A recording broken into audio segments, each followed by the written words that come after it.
O'tgan bir qancha kundan buyon vatan ichi va sirtidagi Uyg'ur jamoatining ko'nglini bakmi g'ash qilgan bir xabar ijtimoiy uchur vositalarida qiziq nuqta bo'ldi.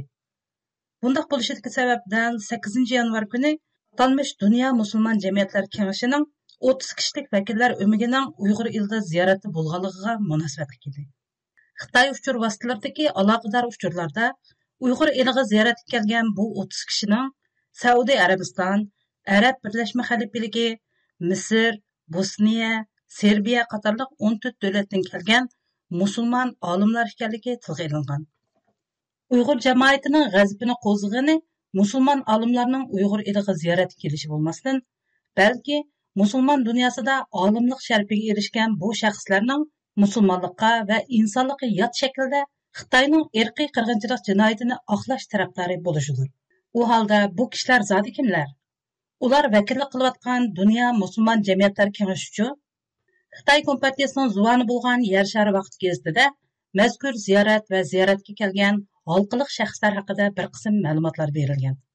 Xabarda vakillarning atalmish terrorlikqa qarshi turish ko'rgazmasidan boshlab muzeyxonagacha, masjidlardan tortib Islom institutigacha ziyorat qilganligi, Xitoy hukumatining fuqarolarning diniy e'tiqod huquqiga kapolatlik qilayotganligi, diniy faoliyat so'rinlarining aslahalarini yanglab, sharoitini to'xtamasdan yaxshilayotganligi haqida tushunchaga ega bo'lib, G'arbning Xitoyga qora surkiganligi oshkora bo'lganligi bayon qilingan.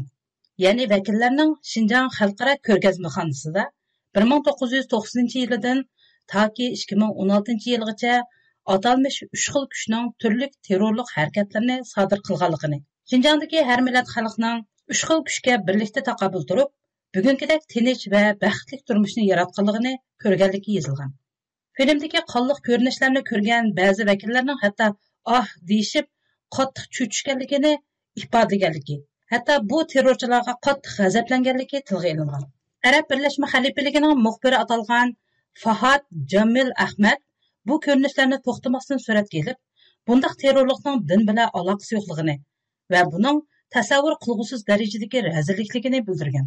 Dunyo musulmon jamiyatlar kengashining raisi Ali Rashid Nuamimu bugun ko'rganlarning bu rayonning aslidagi olti ekanligi, bu xil terrorlik yolg'iz Xitoyda emas, balki butun dunyoda yuz berayotganligi, bularning hammasi tarixga yozilish kerakligini bayon qilgan.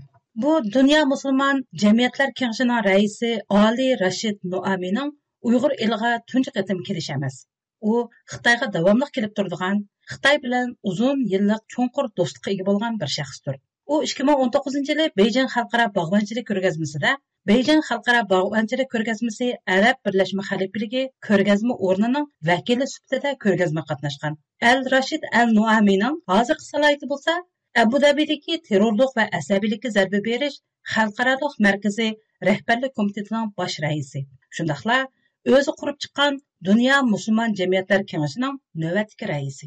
Darvaqa Xitoy uchun butun kuchi bilan chapa yapgan, Xitoyni oqlash uchun 14 davlatdan kelgan atalmish musulmon olimlar vakillar o'migining o'mak boshlig'i bo'lgan Al-Rashid Al-Nuami Xitoyning eng yaqin do'sti va hamkorlashuvchisi bo'lganligi shaksiz.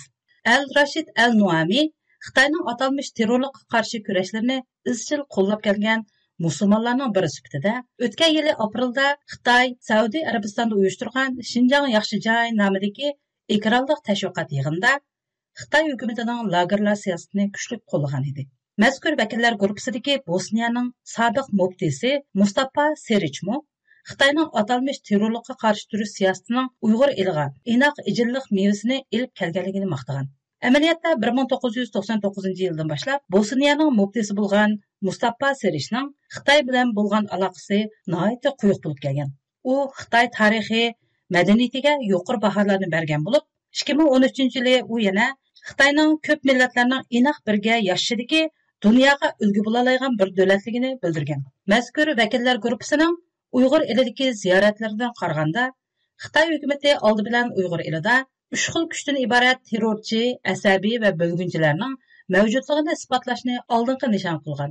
Ondan Uyg'ur elidagi masjidlar, islom institutlari, Uyg'ur madaniyat meroslaridan Uyg'ur 12 muqomlarini ko'rsatish orqali Uyg'urlarning atalmish tarbiyalanishdan keyin yangi hayot, baxtli turmushga erishganligini tutqi qilib, o'z jinoyatlarini oqlamoqchi bo'lgan. Gerçi Xitoy hukumati bu xil nayronvozlik, saxta tashviqotlarni uzun yillardan beri qilib kelayotgan bo'lsa-mu, ammo hech vaqt bugungidek mag'lub bo'lmag'aydi. Ammo bu qitimliq atalmish musulmon olimlardan tashkillangan ziyorat umigining mohiyatidan qaraganda, Xitoyning musulmon dunyosidagi obrazini saqlab qolishi uzunga bormaydiganligi aniq. Chunki bu qitimliq vakillar umigining kimlar tarafidan tashkillanganligi, shundaqla mazkur vakillar guruhisida Xitoy uchun eng kuchli ovoz chiqaruvchilarning Xitoy bilan bo'lgan do'stlik aloqasidan qaraganda, mazkur ziyoratning maqsadlik va planliq o'rinlashtirilganligi aniq. Ya'ni Xitoyning mazkur shaxslarni Uyg'ur eliga boshlab kelishidagi birdan-bir sabab Uyg'ur irqiy qirg'inchiligini inkor qilish, yolg'onga chiqarish va G'arbning o'yini ko'rsatib dunyoni aldash. Atalmish vakillar umigini tashkillovchi o'rin bo'lsa, Dunyo musulmon jamiyatlar kengashi. Bu organ Xitoyning uzun yillik do'sti bo'lgan Al-Rashid Al-Nuami yaqinqi yillarda qurib chiqqan yangi organ. Atalmish vakillarmi yillardan buyon Xitoyni qo'llab, Xitoy uchun ovoz chiqarib kelgan Xitoyparast musulmonlar. Texmi kulkilik yeri bo'lsa, Xitoyning mushundaq bir organ orqali Uyg'ur irqiy qirg'inchiligini inkor qilish uchun ziyorat umiki tashkillash darajasiga tushib qolishidir. Bu ahvol Xitoyning navbatdagi xalqaro vaziyatda qanchalik yetim va bechora ahvolga tushib qolganligining tipik misolidir.